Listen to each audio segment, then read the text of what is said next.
Have you ever felt that your patience level is decreasing over the years? You might have observed this trait in your parents, that they were extremely patient. They were extremely open to listening to new ideas. They were more receptive to things. But whereas when it comes to you or the people of your generation, you think the patience level is depleting by the day. Even the smallest of the things ends up triggering you. You get irritated very fast. Well, the problem lies in none other than the Vastu of your home. It is the false ceiling of your home that is the main culprit. Well, I'll give you a small example to make you understand this in a very crystal clear way. Go visit the old houses which were constructed 30-40 years back. Go visit a temple. Go visit any government office. You will find the minimum ceiling height from the floor would be 13 to 15 feet, even 20 feet in certain cases. But thanks to the modern builder society, the flats that we are having these days, the maximum ceiling height has been reduced to just 10 feet.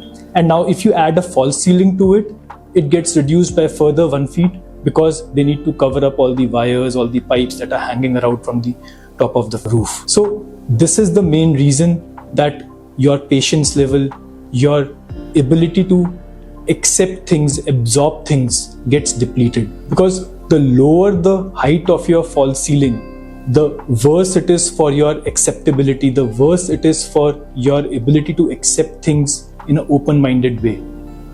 Your ability to think gets restricted a lot. You get irritated very fast, very easily.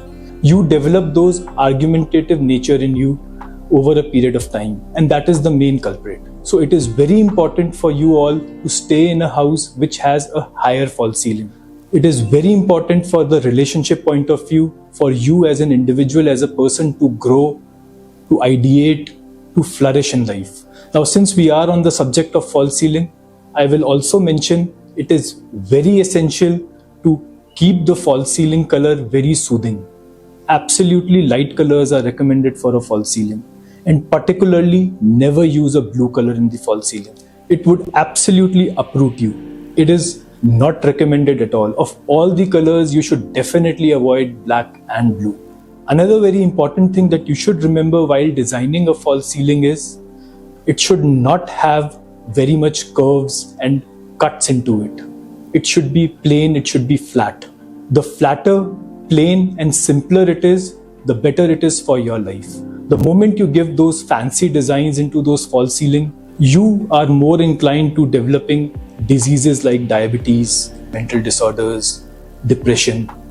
This is a very common trait of this. This is particularly important for all the people who are looking for new homes, who are looking to get their existing homes renovated, and even interior designers and people who love decor. I hope this will be helpful. If you need my professional analysis, if you need my professional guidance, I'll be more than happy to help you. I will be coming up with more such topics on Vastu. There is a lot of myth about Vastu, how it is done and how it is to be implemented in a proper way. Because one thing you need to remember with Vastu is it is deeply personal, highly customizable. It is not one size fits all. Something that suits you might not suit the other person. So it is also very important to check your horoscope, your personal planetary combinations while getting your home design renovated or you get a Vastu done. Thank you so much for watching. Over to the next one. Bye-bye.